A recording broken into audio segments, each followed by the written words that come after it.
ሰላም የመጽሐፍን በዜማ ቤተሰቦች እንዴት ናችሁ? ዛሬ በዣንቶ ዣራ ቀጣይ ክፍል ተመልሰን ተገናኘን። አብራችሁን ቆዩ። ዣንቶ ዣራ ደራሲ ይስማዕከ ወርቁ፣ ተራኪ መክሊት። ክፍል 10 ፍሪሜሰን። ቴምፕላሮችን ከናካቴው መደምሰስ አልተቻለም። በዓለም ዙሪያ እንደ እርክዳድ ቢለቀሙም ስንዴው ሊጠራ አልቻለም። እስስት መልኳን እንደምትለውጥ ቴምፕላሮችም ወዲያውኑ መልካቸውን ቀየሩ። የወንድማማቾች ማህበር ወይም ፍሪሜሰን በሚል ያደራጁት አዲስ ሚስጥራዊ ቡድን ተሳዳጅ ቴምፕላሮችን እየተቀበለ ይደብቅ ጀመረ። ምልክታቸው ላይ ያለው ኮምፓስና ቲ-ስኩዌር ወደ ፍጽምና የሚደረገውን እንቅስቃሴ ወይም ሙቭመንት towards perfection እና በቁሳዊና በመንፈሳዊ አካል መካከል ያለው ሚዛን a balance between the spiritual and physical ይወክላል። ኮምፓሱ ክብን ለመስራት ያገለግላልና መንፈሳዊ አካልን ይወክላል። ማስመሪያውም ቁሳዊውን አካል ይወክላል። ይህን አይነት ምልክት የጥንት ግብፃውያንም ይጠቀሙ እንደነበር ተመራማሪዎች ያስረዳሉ። ምልክቱን ይህን ያደረገው ይህ ህቡ ድርጅት ተባራሪ ቴምፕላሮችን እየለቀመ መደበቁን ገፋበት። ነገር ግን ድብቁ ሴራ ወዲያውኑ ተጋለጠ። የወንድማማቾች ማህበር ፍሪሜሰን እንደ አውሮፓውያን አቆጣጠር በ1312 ዓ.ም በይፋ ታገደ። አሁንም ተስፋ አልቆረጡም። የክርስቶስ ሰራዊት በሚል ስም መልሶ ተቋቋመ። የቴምፕላሮችን ሀብትና ንብረትም እየቃረመ ወደ ጎተራው መጨመሩን ተያያዘው። መጠለያ ፍለጋም አማራጮችን ፍለጋ ይኳትን ጀመረ። አንድ ጥሩ አማራጭ እንደተገኘ በድርጅቱ ታመነበት። እንደ አውሮፓውያን አቆጣጠር በ1730ዎቹ የእንግሊዝ ቅኝ ግዛት ወደ ነበረችው ሰሜን አሜሪካ የድርጅቱ አባላት ይጎርፉ ጀመረ። በዛችም ሀገር ህቡ ማህበራቸውን አቋቁመው የፖለቲካ ስልጣን እስከመያዝ ደረሱ። ሌላው ቀርቶ ጆርጅ ዋሽንግተን ከአባልነት እስከ አለቃነት ድረስ አገልግሏል። ከዚህ በፊት አሜሪካን ያገኛት አሳሹ ኮሎምበስም የቴምፕላሮች አባል እንደነበረ ተደርሶበታል። የገቡበት ምድርም ከዘመናት በፊት አባት ድርጅታቸው አግኝቶ ያመቻቻት ስለነበረች ገብተው ለመፈንጨት ጊዜ አልፈጀባቸውም። አሳሹ ኮሎምበስ ቴምፕላር እንደነበር የተደረሰበት ፊርማዎቹ ላይ ከቴምፕላሮች ጋር ተመሳሳይነት ያላቸው ኮድ የሆኑ ፊደላትን ይጠቀም እንደነበር በኮድ አጥኚዎች በመረጋገጡ ነው።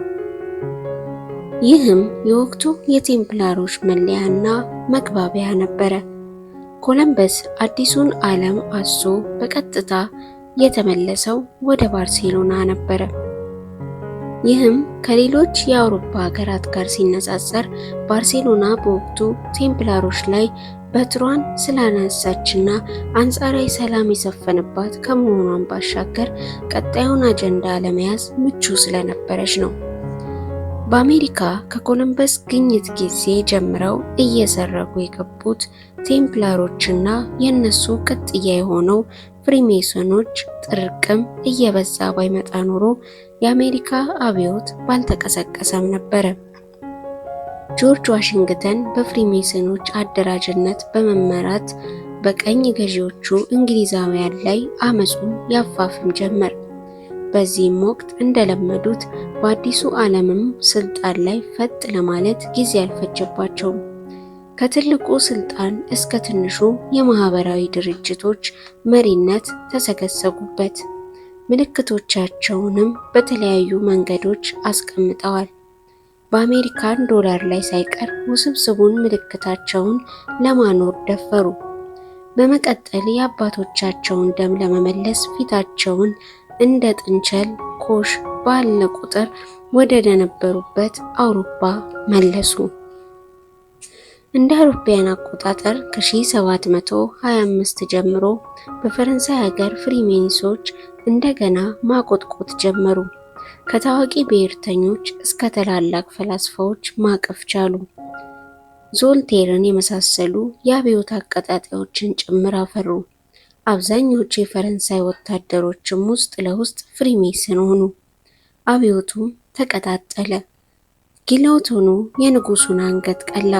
በዚህ ወቅት አንድ የፍሪሜሰን አባል ከሚንፎለፎለው የንጉሱ ደም ላይ በእፍኙ ጨልፎ የሞሳዩ ጃክዩስን ስም እየጠራ ንጉሱን ለቄሱ ለማየት ሰብስቦ ወደሚጋፋው ሕዝብ ሊፈነጥቅ ታይቷል። ይህም የመጨረሻው የቴምፕላሮች አብይ አለቃ የነበረውን ሟች ደም መበቀላቸውን ማብሰሩ ነበረ። ፍሪሜሲኖች ኢሉሚናቲ የሚል ሌላ ግዙፍ ሚስጥራዊ ማህበረሰብ በማቋቋም ዓለምን ወደ ፈለጉበት ይነዱ ዘንድ ከዚህ በኋላ ማንም አላስቆማቸውም። ኢሉሚናቲ። ብዙ ሰዎች ስለ ኢሉሚናቲዎች ዕውቀት የላቸውም። ቢኖራቸውም ዕውቀታቸው ብዥታ ያጠላበት አይጨበጤ ነው። ኢሉሚናቲ የሚለው ስያሜ ከላቲን ቃል የተወረሰ ሲሆን ላቲናዊ ትርጉሙም ኢንሳይትድ ወይም በአብሮት የተቃኘ ማለት ነው። ይህ ቃል በብዙ ሚስጥራዊ ቡድኖች መጠሪያ የሆነ ስያሜ ነው። ሆኖም የኢንሳይትመንት ዘመን ሚስጥራዊ ማህበረሰብን የሚገልጽ ነው። በዘመናዊ ትርጉሙ ማስተር ማይንድ ወይም የረቀቀ አእምሮ ያላቸው ሚስጥራዊ ማህበረሰቦች በአጠቃላይ የዓለምን ሁኔታ፣ የተለያየ ሀገራትና መንግስታትን ግዙፍ በሆኑ ዓለም አቀፍ ድርጅቶች ረጅም እጃቸውን በማስገባት የአዲሱን ዓለም ትዕዛዝ ለመገንባት ያለ እረፍት የሚሰሩትን ህቡ ቡድኖች የሚገልጽ ነው። የኢሉሚናቲ እንቅስቃሴ መቼ ተመሰረተ? የኢሉሚናቲ እንቅስቃሴ እንደ አውሮፓውያን አቆጣጠር በ1776 ዓመተ ምህረት ኢንጉልታድ በተባለና የላይኛው የባህሪያ ግዛት በሆነ የጀርመን ሀገር በ5 ግለሰቦች ተመሰረተ። በኢየሱሳውያን ዋናው መሪም አዳም ዊሻፕ የተባለ ግለሰብ ነው። በኢንጉልስታድ ዩኒቨርሲቲ ፕሮፌሰር የነበረ። እንቅስቃሴውም የኢንሳይትመንት የአብርሆት ቅጥያ ሆኖ የነፃ ሐሳቢዎች ወይም ፍሪ ቲንከርስ ማህበር ይመስል እንጂ ፍሪሜሰን የተባለው እንቅስቃሴ ልንቋጭ ነበረ። ስማቸውን እንደ ማርሽ በመቀያየር ወደር ያልተገኘላቸው ቴምፕላሮች የልጅ ልጅ ብዙ የኢሉሚናቲ ላጋዎች የተመዘዙትም ቀድሞ ከነበረው ሜሰናዊ ጎጆ ነበረ። የኢሉሚናቲ አባላት በከፍተኛ ደረጃ ሚስጥር ጠባቂዎችና ለበላዮቻቸው ታዛዥ መሆን ግዴታ ነበረባቸው። ሁሉም የኢሉሚናቲ አባላት ብዙ ዲግሪ ያላቸውና የተማሩ መሆን ይጠበቅባቸዋል። በመሰረቱም አዳም ዊሻፕ የትዕዛዙ ማጠንጠኛ ፍጹማዊነት ብሎት ነበረ። በዚህም ምክንያት ብዙ ተጽዕኖ ፈጣሪ ምሁራንና ፖለቲከኞች ፍጹማን ለመባል የኢሉሚናቲ አባል አድርገው ራሳቸውን ቀጠሩ። ዣሄር ሆንዋክን የመሳሰሉ በኢሉሚናቲ ምስጢራዊ ማህበረሰብ ውስጥ ሁለተኛው ሰው የመሳሰሉ ዲፕሎማቶች አባሎች ለመሆን በቁ። በብዙ ሀገራት ቅርንጫፉን በማስፋት አህጉራቱን እንደ ሰርዶ ጨምድዶ ያዛት። በ10 ዓመታት ውስጥ ብቻ ከ2000 በላይ አባላትን አበጀ። ውስጡ በሬት የተለወሰው በነፃ ማሰብ የሚለው ጣፋጭ ሐሳብ እነ ውልፍጋንግንና ጎተን የመሳሰሉ ጸሐፍትን ሳይቀር ለመሳብ በቃ። እንደ አውሮፓውያን አቆጣጠር በ1777 ካርል ቲዮዶር የተባለ ሰው በባቫሪያ ገዢ ሲሆን ኢሉሚናቲዎች ላይ ይጨልም ጀመረ። ገዢው የኢንሳይትመንት እንቅስቃሴ ተጻጻሪ ነበረ። ኢሉሚናቲ ሞት እየተቃረበ ሲመጣ አዳም ዊሻፕ ሲያመልጥ የተገኙት ዶሴዎች በመንግስት እየታተቡ ሚስጥራቸው ተጋለጠ። የምክትሉ የቮን ዋግ ቤትም ተበርብሮ የኢሉሚናት አባሎች ጽሑፎች ተያዙ። እንደ አውሮፓውያን አቆጣጠር በ1797 እና በ1798 መካከል የታተሙት መጽሐፍ የኢሉሚናቲ መኖርና እንዲያውም ከፈረንሳይ አብዮት ጀርባ እንደነበር በማጋለጣቸው ዓለም አቀፋዊ ውዥንብርንና አለመረጋጋትን ፈጠሩ። ብዙ ጸሐፍትም የኢሉሚናቲ እንቅስቃሴ እስካሁን እንዳለ ይገልጻሉ። አያሌ መላምቶች የዓለማችን እያንዳንዷ እንቅስቃሴ ሁሉ በኢሉሚናቲ ቁጥጥር ስር እንደሆነች ይገልጻሉ። ታዋቂ ግለሰቦችና መሪዎች የዚህ ሚስጥራዊ ማህበረሰብ አባላት እንደሆኑ የሚከራከሩ አሉ። ከነዚህ መሪዎች ውስጥ ዋነኞቹ የአሜሪካ መሪዎች እንደሆኑም አጥብቀው ያስረግጣሉ። በኢትዮጵያም የቀድሞ ንጉሠ ነገሥት ቀዳማዊ ኃይለ ሥላሴ የዚሁ ሚስጥራዊ ማህበረሰብ አባል እንደነበሩ የሚከራከሩ አልጠፉም። በፊት የፈረንሳዩ በኋላም የእንግሊዙ የኢሉሚናቲ ሕዋስ በንጉሱ ላይ ተጽዕኖ አድርጎባቸዋልም መልምሏቸዋልም ብሎ ለመጠርጠር የሚያስችል ሁኔታ አለ። ቴምፕላሮች ኢየሩሳሌም ይኖር የነበረውን ላሊበላን አምጥተው እንዳነገሱትም አጼ ቴዎድሮስ መቅደላ ላይ ከተሰዉ በኋላ ልዑል ዓለማየሁ ቴዎድሮስን በመውሰድ በኢሉሚናቲ ትምህርትና ምኞት አጥምቀው ኢትዮጵያ ላይ ለማንገስ ፍላጎታቸው ነበረ። ከፍተኛ ትምህርት ይከታተል እንደነበርም መዛግብት ያስረዳሉ። ሆኖም ልዑል ዓለማየሁ ያለ ዕድሜው የተሸከመውን ጭንቀት መሸከም ስላልቻለ በማረፉ ይህ ስራቸው አልተሳካላቸውም። በጣሊያን ወረራ ጊዜ ወደ እንግሊዝ የተሰደዱት ኃይለ ሥላሴ ሲመለሱ ዊንጌት የተባለ ኮሎኔል በሚመራው ጦር ታጅበው ነበር በምስራቅ በጅቡቲ መጥተው በምዕራብ በሱዳን የተመለሱት። ዊንጌት መራሹን ጦር ከጥንቱ ክርስቶፈር ደጋማ መራሹ ጦር ጋር ማመሳሰል ይቻላል። ድጋፍ ሰጪ መስሎ የሚመነደገው የዘመናት ምኞት ብቻ አልነበረም የነበረው።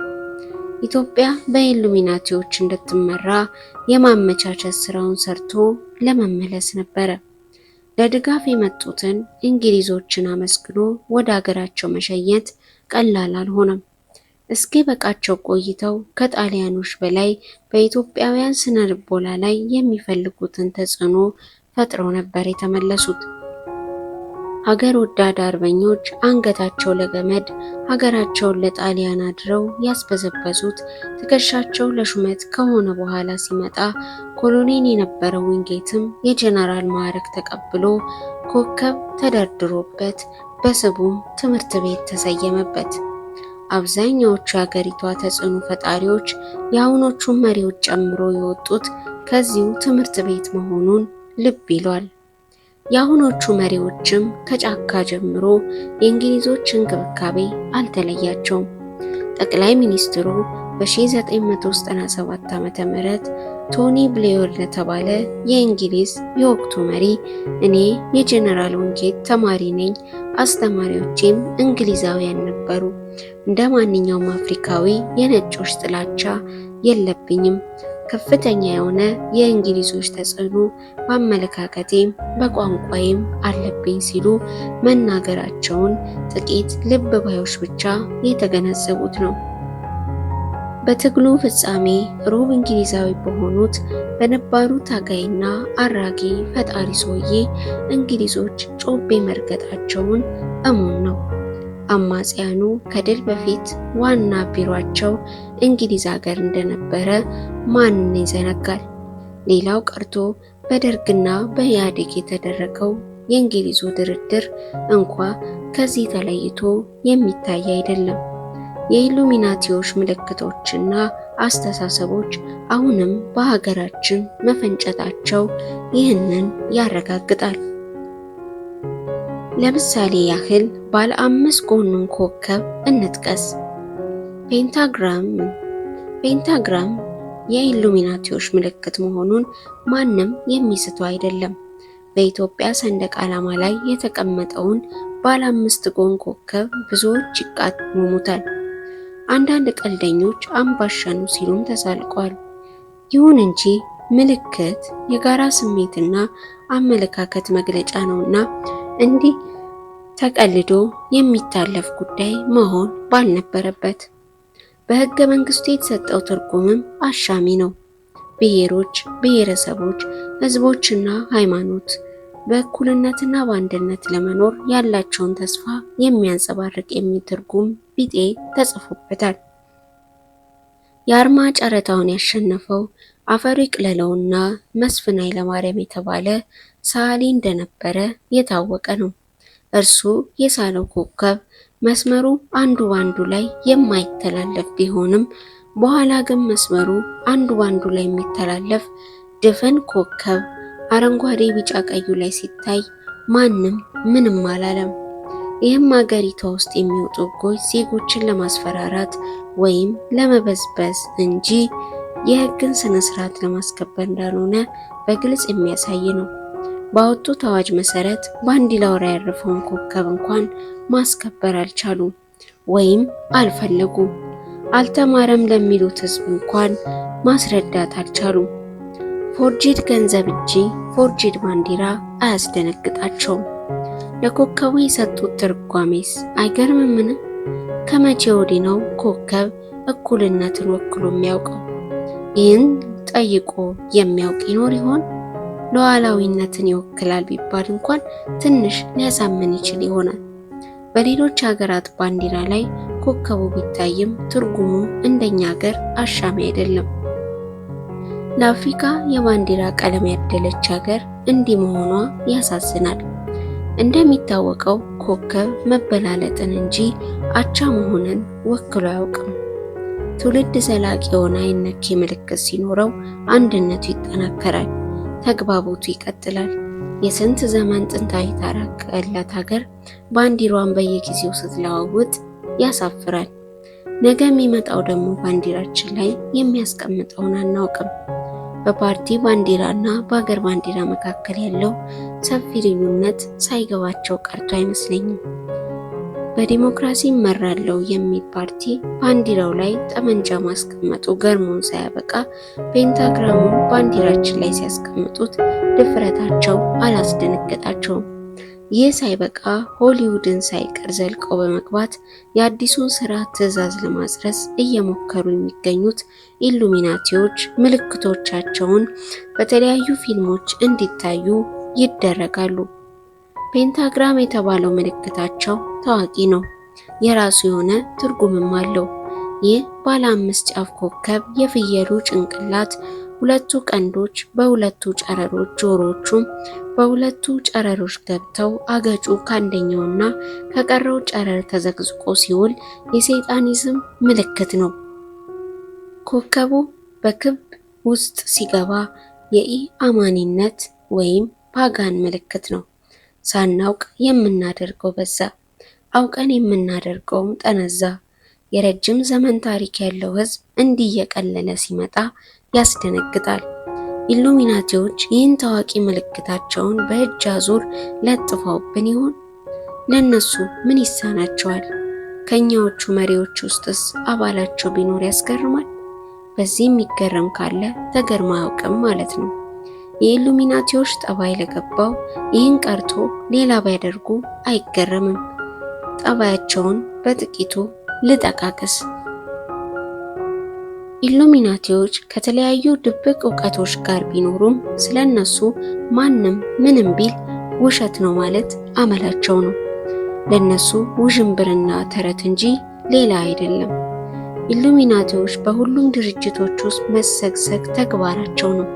በቤተ ክርስቲያናት ውስጥ፣ በፖስታ ቤት ውስጥ፣ በተለያዩ የመገናኛ ድርጅቶች ውስጥ፣ በትናንሽ ግሮሰሪዎች ውስጥ ሳይቀር መሰግሰግን ያውቁበታል።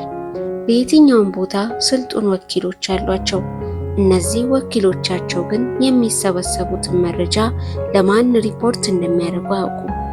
ዋና ዋናዎቹ በየማህበረሰቡ ውስጥ ራሳቸውን ቀብረው መረጃውን እስከሚመነትፉ ይጠባበቃሉ። ኢሉሚናቲዎች የጠፈር ምርምሮችን በማድረግ ከአቅማቸው በላይ እየሰሩ ነው። የሰው ልጅ ወደ ሌሎች ዓለማት መሰራጨት ከጀመረ ሌሎቹን ዓለማት በመቆጣጠር የመጀመሪያዎቹ በመሆን በዚያም አራጌ ፈጣሪ መሆን ይፈልጋሉ። ለእነርሱ ዓላማ አስፈጻሚ የሚሆን ልዕለ ሰዎችን በላብራቶሪ ሳይቀር በማምረት ላይ ናቸው። ኢሉሚናቲዎች ዘመናዊ ቴክኖሎጂን የታጠቁ ናቸው። የተራቀቁ ኮምፒውተሮች ባለቤቶች ጭምር። ለቤተ ሙከራዎች ምርምር ማካሄጃ የሰው ልጆችን ያርዳሉ። ሚስጥራዊ መልእክቶችን በአየር ሞገዶችና በጋዜጣ መጣጥፎች ውስጥ ይለዋወጣሉ። በዜና ዘገባዎች ሳይቀር ቀብረው ይደማመጣሉ። ሌሎች እንግዳ የሆኑ ሚስጥራዊ ግንኙነቶችም ያደርጋሉ። በልብሶቻቸው ሳይቀር መረጃ ይለዋወጣሉ። የሰዎችን አእምሮ ከፍ የሚያደርጉ ሰዎች እንዲቀጥሉ አያደርጉም። በትምህርት ቤቶች በመሰግሰግ ወጣቶች ሳያውቁት እንግዳ የሆኑ ሙዚቃዎች እንዲያዳምጡና ምልክታቸው ያረፈበት አለባበስ እንዲኖራቸው ያደርጋሉ። ለአዲሱ ትውልድ እንቅስቃሴ ንቁ ሆነው ይጠብቁ ዘንድ በአእምሮ የመጠቁ ወጣቶችን ይመለምላሉ። ለኢሉሚናቲዎች በሚሊዮን የሚቆጠር ገንዘብ ምናቸውም አይደለም። በተቃዋሚ የፖለቲካ ድርጅቶች ሰርገው በመግባት አለቃ ይሆናሉ። በወቅቱ ባለው ስርዓት ውስጥም መሪዎች ይሆናሉ። አስፈላጊውን ያገኙትን ወደ ስልጣን ያወጣሉ። ግድያ ጥንታዊ የፖለቲካ መሳሪያቸው ነውና ተክነውበታል። ከብዙ አስገራሚ ግድያዎች ጀርባም አሉበት።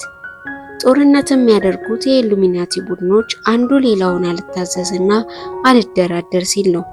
ጦርነት ውድና አክሳሪ መሆኑን ቢሰብኩም ለእነሱ ጥቅም አስፈላጊ ሆኖ ባገኙት ያደርጉታል። የመንግስታትን ትኩረት በውስጣቸው ከሰከሰቡት ሰላይ ላይ ዞር ለማድረግ ሲሉ ሌላ የፖለቲካ አለመረጋጋትና አመጾችን ይፈጥራሉ። አዳዲስ የጦር መሳሪያ የሚፈበረኩበት ሚስጥራዊ ላብራቶሪዎች አሏቸው። ገዳይ በሽታዎችን እንደ ጠመንጃ በመጠቀም እምቢተኞችን ይቀጡበታል። ተፈጥሮን በመቆጣጠርና በማዘዝ ተጻራሪዎቻቸውን ለማንበርከክ በመመራመር ላይ ናቸው።